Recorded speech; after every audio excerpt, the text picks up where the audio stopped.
नहमदुहु व नुसल्ली अला रसूलिहिल करीम अम्मा बाद फ़ाऊज़ु बिल्लाहि मिनश्शैतानिर रजीम बिस्मिल्लाहिर्रहमानिर्रहीम। मेरे तमाम देखने वालों को मेरी तरफ़ से अस्सलामु अलैकुम व रहमतुल्लाहि व बरकातुहू। उम्मीद है आप सब खैरियत से होंगे। दुआ है कि अल्लाह जल्ला शानुहु आपकी तरफ बढ़ने वाले हर शर को खैर में बदल दे। आमीन सुम्मा आमीन। आज के सबक में हम सूरतुन नाज़िआत पढ़ेंगे। आपसे गुजारिश है कि आप इस सबक को सुने, बार बार सुने और इसको सुनकर अपनी तजवीद की गलतियों को दुरुस्त करें और सदक़े जारिया की नीयत से शेयर भी ज़रूर करें ताकि बाकी सुनने वाले भी अपनी गलतियों को दुरुस्त कर सके। क्योंकि इल्म का सदका करना और बांटना ये माल का सदका करने से भी ज़्यादा अफजल है, क्योंकि इल्म माल से बेहतर है बेशक।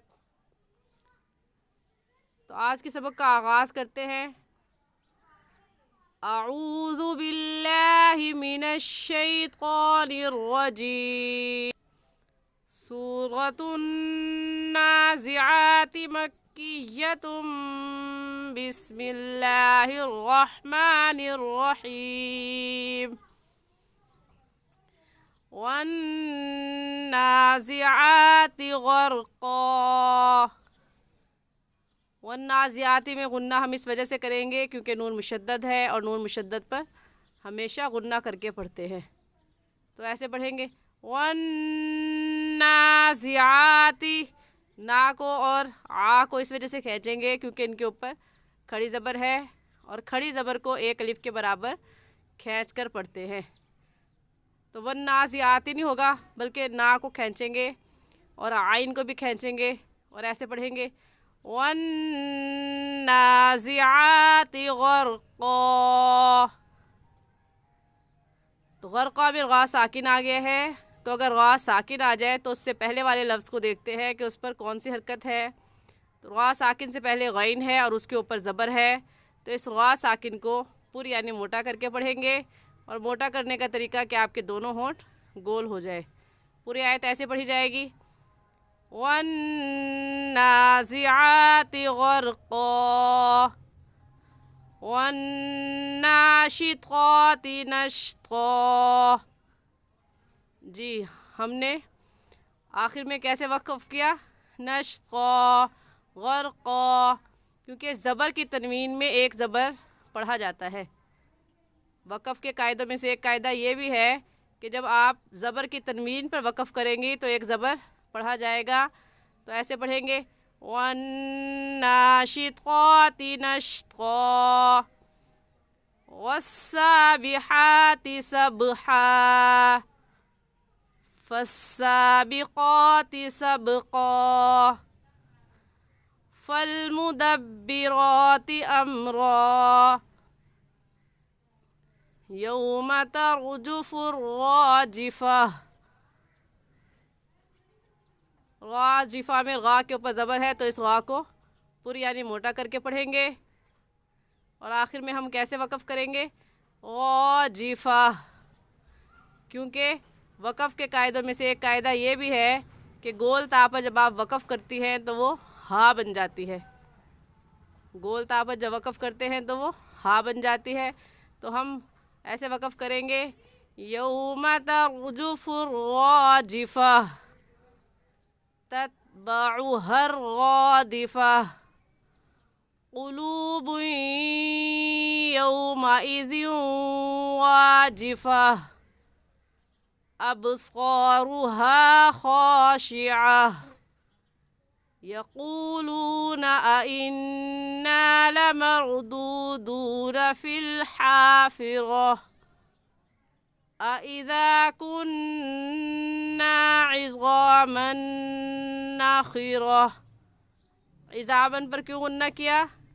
क्योंकि तनवीन के बाद हुरूफ़ यरमलून जो कि 6 हैं या रा मीम लाम वाव नून यरमलून, उनमें से नून आ गया है तो यहाँ पर गुन्ना इदगाम के साथ करेंगे। और इदगाम का मतलब है कि दो लफ्ज़ों को एक कर लिया जाए। जैसा कि ये नून देखने में एक है और पढ़ने में 2 مرتبہ پڑھا جائے گا، ایک مرتبہ میم کے ساتھ ملا کر اور دوسری مرتبہ خود۔ ایسے پڑھیں گے عظاما نخرة قالوا تلك إذا كرة خاسرة۔ کرغتن پر کیوں غنہ نہیں کیا؟ کیونکہ تنوین کے بعد حروف ہلکی جو کہ 6 ہیں، حمزہ ہا، عین ہا اور غین خا، ان میں سے خا آ گیا ہے، اس وجہ سے اس تنوین پر ہم غنہ نہیں کریں گے اور ایسے پڑھیں گے قالوا تلك إذا كرة خاسرة فإنما هي زجرة واحدة فإذا هم بالساهرة۔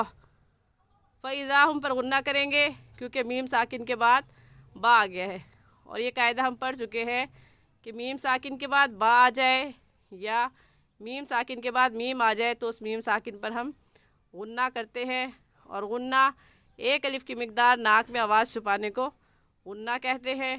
تو یہ آیت ایسے پڑھی جائے گی فَإِذَا هُم بِالسَّاهِرَةِ هَلْ أَتَاكَ حَدِيثُ مُوسَىٰ إِذْ نَادَاهُ رَبُّهُ بِالْوَادِ الْمُقَدَّسِ طُوًى إِذْ نَادَاهُ رَبُّهُ بِالْوَادِ الْمُقَدَّسِ طُوًى۔ یہاں پر بھی زبر کی تنوین ہے، اور زبر کی تنوین میں ایک زبر پڑھا جائے گا، تو ایسے وقف کریں گے طُوًى۔ اذهب إلى فرعون إنه طغى۔ اذهب میں با حروف کلکلا میں سے ہے، تو یہاں پر کلکلا کر کے پڑھیں گے۔ کلکلا کے لفظی معنی ہے حرکت دینے کے، اور اصطلاح میں کلکلا کہتے ہیں کہ جب آپ لفظ پڑھیں تو مخرج میں ہلکی سی جنبش ہونی چاہیے۔ جنبش مطلب حرکت ہونی چاہیے، ہلنا چاہیے، اور یہ جنبش صرف حروف کلکلا میں ہوگی۔ اس کے علاوہ باقی حروف میں آپ کریں گے تو پھر لفظ غلط ہو جائے گا، جس سے معنی غلط ہو جائیں گے اور قرآن پاک غلط پڑھا جائے گا۔ حروف کلکلا 5 ہیں، قاف، طا، با، جیم، دال۔ ان 5 حروف کے علاوہ کسی اور لفظ پر کلکلا کرنا درست نہیں ہے، تو یہاں ہم کلکلا کریں گے اور ایسے پڑھیں گے اذهب إلى فرعون إنه طغى۔ فرعون میں را ساکن سے پہلے زیر آ گئی ہے، اس لیے اس را ساکن کو باریک پڑھیں گے، اور باریک کرنے کا طریقہ کہ آپ کے ہونٹ پھیل جائیں۔ آپ کہیں گی فرعون، فرعون انہو میں نون مشدد ہے، اور نون مشدد پر ہمیشہ غنہ کرتے ہیں، اس لیے یہاں پر غنہ کریں گے انہو طغى فَقُلْ هَلْ لَكَ إِلَىٰ أَن تَزَكَّىٰ۔ فَقُلْ هَلْ لَكَ نہیں پڑھیں گے، بلکہ کہیں گے هَلْ لَكَ، پہلے لام کو چھوڑ دیں گے اور دوسرے لام کو پڑھیں گے۔ کیوں کریں گے یہ؟ کیونکہ یہ قاعدہ ہم پڑھ چکے ہیں کہ تشدید سے پہلے جزم آ جائے، تشدید سے پہلے جزم آ جائے تو جزم والے حرف کو چھوڑ دیتے ہیں اور تشدید والے لفظ کو پڑھتے ہیں۔ تو فَقُلْ هَلْ لَكَ، هَلْ لَكَ یہ پڑھنا غلط ہوگا، اور صحیح ایسے ہوگا فَقُلْ هَلْ لَكَ إِلَىٰ۔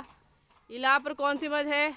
اس مد کا نام ہے مد منفصل اور مد جائز۔ ہمیں کیسے پتہ چلا؟ کیونکہ حروف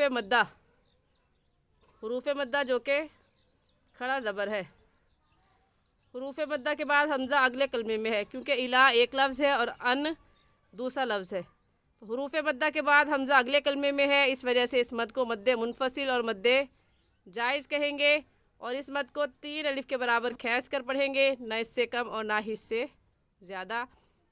تو آیت ایسے پڑھی جائے گی فَقُلْ هَلْ لَكَ إِلَىٰ أَن تَزَكَّىٰ وَأَهْدِيَكَ إِلَىٰ رَبِّكَ فَتَخْشَىٰ वअहदियका इला रब्बिका फतख्शा। रब्बिका में ग़ा के ऊपर ज़बर है, इसलिए इस ग़ा को पुर यानी मोटा करके पढ़ेंगे। और मोटा करने का तरीका कि आपके दोनों होंठ गोल हो जाए। और फतख्शा में खड़ी ज़बर है, और खड़ी ज़बर पर वक़फ़ करने का तरीका ये है कि जैसे हम बग़ैर वक़फ़ के पढ़ते हैं, वक़फ़ की सूरत में भी खड़ी ज़बर को ऐसे ही पढ़ेंगे, इसमें कोई तब्दीली नहीं आएगी। तो ऐसे वक़फ़ करेंगे, वअहदियका इला रब्बिका फतख्शा। आज के लिए इतना ही। सही और आसान तजवीज़ सीखने के लिए हमारे साथ जुड़े रहिए। अस्सलामु अलैकुम वरहमतुल्लाहि वबरकातुहू।